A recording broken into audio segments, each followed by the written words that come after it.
Video आप लोगों का क्लास 12 का वीडियो है जो आपके चैप्टर वाइज रिवीजन के लिए है, जिससे क्या होगा कि आपका ऑब्जेक्टिव और भी अच्छा हो जाएगा। अब पूरे चैप्टर से एक एक करके आपका ऑब्जेक्टिव इसमें दिया गया है। तो ये चैप्टर इलेक्ट्रिसिटी का है, तो करंट इलेक्ट्रिसिटी का ये पार्ट 2 है। पार्ट 1 मैंने इससे पहले वाले वीडियो में बताया था। तो अब आगे जो है आपका इसमें लगभग 20 क्वेश्चन होगा। तो पहला क्वेश्चन, चलिए वीडियो को शुरू करते हैं। पहला नंबर देखिए क्या है। पहला क्वेश्चन है, चालक में मुक्त इलेक्ट्रॉन्स कमरे के ताप पर किस वेग से गति करते हैं। तो कह रहा है कि चालक में मुक्त इलेक्ट्रॉन्स कमरे के ताप पर, यानी कि कमरे के ताप पर अगर चालक रखा हुआ है तो उसमें कह रहा है इलेक्ट्रॉन, मुक्त इलेक्ट्रॉन्स जो होते हैं वो कितने वेग से गति करते हैं। तो इसका आंसर होगा 10⁵ मीटर पर सेकेंड से 10⁶ मीटर पर सेकेंड, है ना।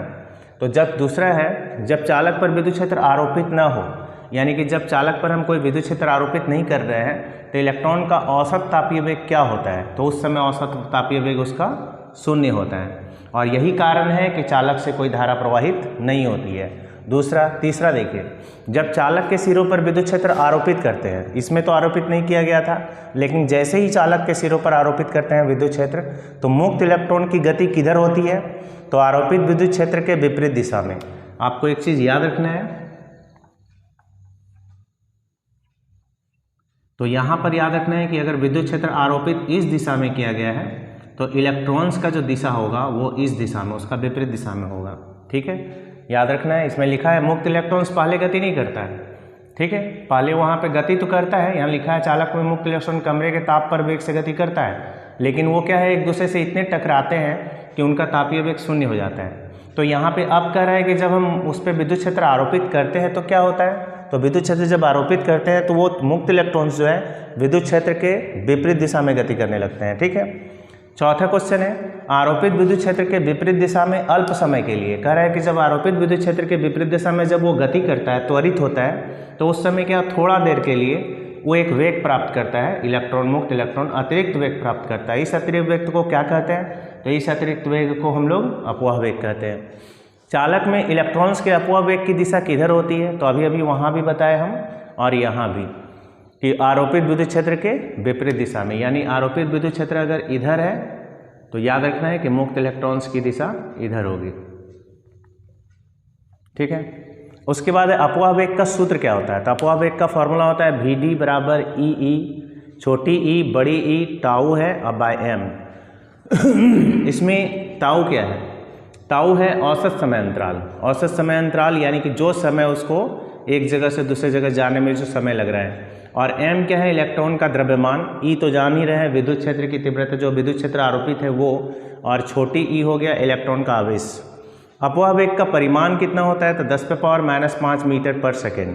इलेक्ट्रॉन के माध्य मुक्त पथ और RMS का मतलब हो गया रूट मीन स्क्वायर, यानी वर्ग माध्य मूल मान इसको बोलते हैं। इन दोनों के अनुपात को ही क्या कहते हैं, विश्रांति काल या माध्य मुक्त काल। जो यहाँ पे हम लोग टॉर्क्यू यूज किए हैं उसी टॉर्क्यू का बात कर रहे हैं।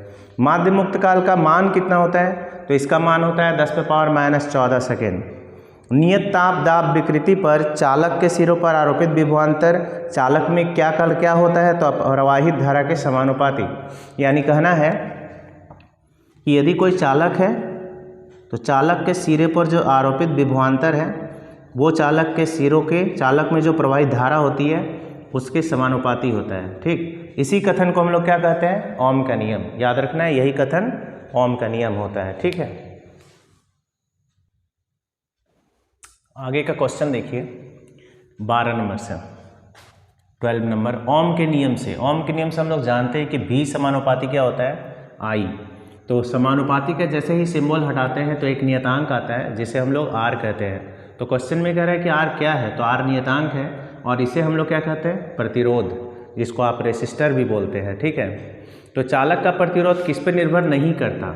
ये बहुत ही इंपॉर्टेंट क्वेश्चन है, इस चीज़ पे हमेशा आपको ध्यान देना है। क्यों, क्योंकि जब हम कोई फार्मूला लिखते हैं तो शायद उसी में उसका निर्भर जो करता है उसी से सब कुछ होता है। लेकिन यहाँ पे देखिए कि R का अगर हम फार्मूला लिखें तो R का फार्मूला V और I होगा।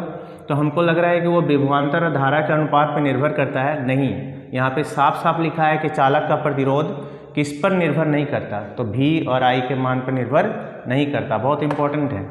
चालक का प्रतिरोध किन कारकों पर निर्भर करता है? तो कारक यहाँ पर होगा पदार्थ की प्रकृति, यानी वो वस्तु किस चीज़ से बनी हुई है।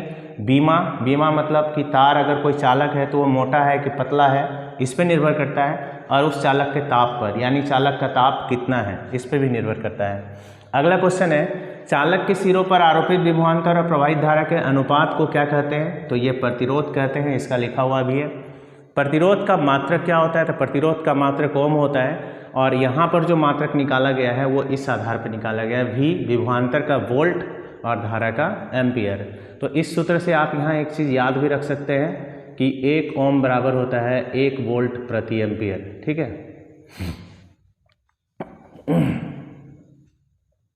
अगला क्वेश्चन है प्रतिरोध का विमीय सूत्र। ये तो आपको रटना है।